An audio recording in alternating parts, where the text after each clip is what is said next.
قيمة غذائية كبيرة جدًا، فالمغارب ما كناش نعطيوها واحد الأهمية كبيرة، ما كناش نعطيوها واحد القيمة، دابا عاد غنبداو نعطيوها قيمة لأن الثمن ديالها ارتفع، ولأن أغلب الدراسات الآن العلمية تدار على الخروب، واللي بينات واحد المنافع اللي هي كبيرة جدًا، سواء في الشحمة ديالو إلا بغينا نسميوها ولا في اللحم ديالو، سواء في هذيك لا graine اللي كاينة لداخل. فملي تنهضروا على الخروب سميرة، فمجموعة ديال المكونات الغذائية اللي هي صالحة لهذه المشاكل اللي أصبحت عندنا الآن في المجتمع ديالنا، المشاكل ديال العصر، على رأسها الاضطرابات على مستوى الجهاز الهضمي. فتنعرفوا بأن الخروب فيه نوعان ديال الألياف الغذائية، هناك الألياف الغذائية المذابة والغير المذابة، يعني لي فيبر سوليبل ولي فيبر انسوليبل، وهذا هو اللي تيخليه على أنه كيلعب واحد الدور كبير جدا في التوازن على مستوى الامعاء، ويقينا ومهم بالنسبه للحالات اللي تيكون عندنا اسهال، وفي نفس الوقت يقي من مشكل القبض لان فيه الياف غذائيه. ومن بين الالياف الغذائيه اللي فيه هي لا بيكتين بحال اللي كاينه في التفاح مثلا. من بين الامور اللي كاينه كذلك في الخروب هو انه غني بالسكريات، غني بالنشويات كذلك، وفيه نسبه كبيره من البروتينات، تقريبا 7% ديال البروتينات. ما فيهش دهون نهائيا، فيه نسبة مهمة من الأملاح المعدنية، وهنا غادي نمشي للبوتاسيوم اللي فيه واحد النسبة كبيرة، لذا فالناس اللي عندهم مشاكل ديال القصور الكلوي من الأفضل أنهم يبعدوا منه. والدراسات الآن الناس إذا دخلوا تيقلبوا في الإنترنت غيلقاو بأن الكل الآن سمع تيهضر على الخروب كمادة غذائية مهمة في الوقاية، وتدخل كذلك حتى في خفض نسبة الكوليسترول في الدم. فجميع الدراسات بينات بأن التناول ديال الخروب يساعد على خفض نسبة الكوليسترول بواحد الشكل اللي هو مهم جدا. واخا الخروب حنا كنا تنعرفوا الحاله اللي كما قلتي تيتباع من الزراعات كناخذوه تنكسروا عليه بحال هكذا حنا غاديين للمدرسه في الدار. يعني كنا تنعرفوا طريقه وحيده اننا نتناولوه. واش كاينه طرق اخرى اننا نتناولوا الخروب ونستافدوا من هادشي كلشي اللي قلتي عليه؟ يمكن تناولوه ديريكت مباشرة هكا، هذه كاين احسن. قالت كنتحدثوا كناكلوا الخروب، هذه الاولى. النقطة الثانية هو أن كاين لابودغ ديال الخروب كذلك اللي ممكن أننا المسحوق ديال الخروب اللي ممكن أننا نديروها مع الماء نصفيوها ونشربوها. اللي كان الانتباه ديالي ومؤخرا كنت في واحد البارا ولقيت واحد لي ساشي، واحد لي زانفيزيون ديال الخروب أباط الخروب، باش بغيت نشاركو مع المشاهدين. فيهم أمور أخرى. هذه لابودغ ديال الخروب ما عرفتش الا بغيتي نحلوها. ما كرهتش بغيت ندوقوا واش نفس الحاجه الخروب ولا ضايفين عليه شحال. ها كاع مكتوبه فيه كامل ديال لابودغ. الريحه ديال ريحته زوينه هكذا. الا بغيتي تحطها هنا باش تبان ريحته زوينه فريمون. انا بغيت نوريها انا للمشاهدين. بيان سور نقدر ندوق. بيان سور سميرة كلشي ديالك، خليها عندك هذه زايدين فيها شي حاجه ما تقولش ليها. لا ما مزيد فيها حتى شي حاجه، سي لابودغ ديال الخروب. علاش قلتي زايدين فيها شي حاجه؟ حيت حلوه بزاف. اكزاكتومون، لان ملي غادي تطحن غادي تزاد النسبه ديال الحلاوه ديالو. واللي بغيت نشير سميرة هو انه واخا المذاق ديال الخروب حلو فالاندكس جليسيميك ديالو ما طالعش، الاندكس جليسيميك اللي 15%. فهنا هاد لي ساشي هادو فهما خلطوا معاهم. في المغرب هادو منتوج مغربي،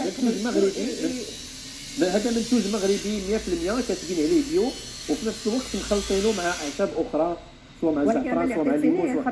سي لا بودر 100% ديال الخروب. نقدروا حنا نديروها بيان سور ممكن انا كنسمع في الدار، ولكن كيبقى دائما ان الاستهلاك كذلك ما يكونش المنسوب، ما نساوش الاستهلاك المباشر ديال الخروب سميرة. انا تنشوف الدراري الصغار حيت انا سمعت بان دول اخرى ولاو تيعوضوا هو بلاص مثلا بلاصه ديك الشكلاط ديال الصباح اللي مع الحليب ممكن ديريه بطبيعه الحال. ممكن انا تصايبي به مثلا الحلويات في الدار، ممكن تصايبي به كيكه. غير تنهضر بحال دابا هذيك الطفل غادي للمدرسه مثلا غادي جوج حبات ديال الخروب جديده هذه صعيبه. كنا صافين كان عندنا الطاقه دابا غادي نمشي لهادي دابا. لان ملي تنهضروا على الخروب ما نساوش بان فيه مثلا نسبه مهمه ديال الكالسيوم سميرة. هضرتي على الاطفال فتنهضروا على نسبه مهمه ديال الكالسيوم، تنهضروا كذلك على الفوسفور، تنهضروا كذلك على مجموعه ديال الاملاح المعدنيه اخرى اللي مهمه سواء بالنسبه للنمو او لو مهمه حتى بالنسبه للعظام. وهنا ملي تنهضروا على الاستهلاك ديال لابودر ديال الخروب، بما انك ذكرتي لابودر سميرة، فلابودر ديال الخروب ما خصناش نفوتوا واحد الكميه معينه، لان الناس دابا غيسمعوا لابودر ربما غيبداو يستهلكوا كذلك كميه كبيره. لا نمشيو نخرجوا هكا ناتشورال غير كل جوج 3 4 في النهار. هاد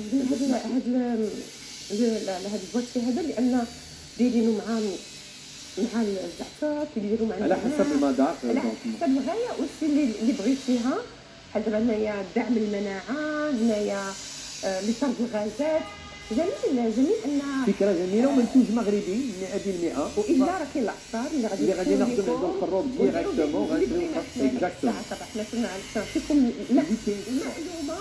فاحنا هذا شفنا من عند العطار ديريكتومون مباشره جبناه وحنا تناكلو فيه ومقصرين عليه. فبالنسبه لابودر سميره ما خصناش نفوتوا واحد ما بين 20 حتى 30 غرام في اليوم تقريبا، واحد الملعقه كبيره في اليوم. يعني ماشي غير نسمعوا بانه راه مفيد ولا مهم ونبقاو نكثروا منه. بالنسبه للناس اللي باغيين ينقصوا في الوزن، وهذه كذلك نقطه مهمه بالنسبه للخروب، هو انه تساعد على خفض الوزن لانه تيحبس الشهيه. نعم، فهو تيحبس الشهيه وما تيخليش اننا نطيحوا في هذاك المشكل ديال الغرينيونتاج. فسميره دابا ممكن تاكلوا هذوك جوج خروبات مثلا ولا نزيد واحده اخرى من عندي. لا بارك الله هذا انا وغادي تشوفي وانا ان من بعد مثلا اللي غادي تسالي الطوناج سميره ما غاتكونش عندك رغبه في الاكل وما غيكونش عندك واحد الرغبه في انك تاكلي كميات اللي هي كبيره. ما نخليش شويه كوت كاسين تا هو بصراحه هو تيهضر عن السمنه بزاف ممكن انا عنده حلقه او فقره خاصه بالوزن. الوليدات الصغار سميره. نعم، ديال الغلب عند الوليدات الصغار ربما لان ما كناش ناخذوا هذا الشيء سميره، لان بدلنا هذا الشيء بامور اخرى لا داعي لذكرها. فملي تنهضر على هذا سميره فيه سكريات، فيه بروتينات، فيه املاح معدنيه، فيه كالسيوم، فيه الياف غذائيه، فيه مضادات الاكسده. فكيفاش يمكن لي نعوض هذه بامور اخرى اللي هي ما فيها حتى شي فائده؟ ما قدرناش عليه بحال هكا نطحنوه ونديروا مع حليب. شوف بالنسبه للاطفال، انا شخصيا بالنسبه للاطفال نولفوهم انهم ياخذوا هذه يعدوها. عرفتي فاش تبدا ما تتحبش انا تتسنى سالي معاك الهضره باش نمشي نكمل هذا الفيديو. فبالنسبه للاطفال سميره خاصنا نرجعوا لهذه العادات الغذائيه. وانا دائما اقولها سميره، ما عرفتش شكون اللي غادي نلومو، ما عرفتش من يتحمل المسؤوليه. حنا كاملين تنتحملوا المسؤوليه. خاصنا نرجعوا لهذه العادات لان هذه امور كاينه في بلادنا الحمد لله، موجوده في بلادنا. الثمن ديالها تيبقى ثمن مناسب. الشجره ديال ممكن تهز. نعم، فالان للاسف الكميه انا ما عنديش ارقام سميره، ولكن جو سي بان نسبه كبيره ديال الخروب متوجه للتصدير، فتستافدوا منه دول اخرى. والابعد من هذا سميره، فملي تنهضروا على الخروب راه شكل طبيعي ما فيه لا ادويه ولا مواد حافظه ولا مواد كيميائيه، تيكبل بشكل طبيعي 100%. فالتناول سميره الناس اللي تيمشيو للخدمه مثلا مع 12 ولا مع الوحده ما عندهمش شنو غيمكن لهم ياكلوا. وسهل في الزوت. كنا هضرنا على التمر، هضرنا على فهذا ممكن تهز واحد 3 ولا 4 ديال الخروبات تاكلوهم وغادي يعطيوك الطاقه اولا، لان قلنا راه فيه سكريات وفيه بروتينات. هذه النقطه الاولى.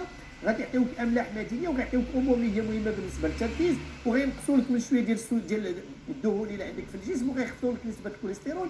اشنو بغينا؟ غادي ناخذ وحده من هذه. لا سميره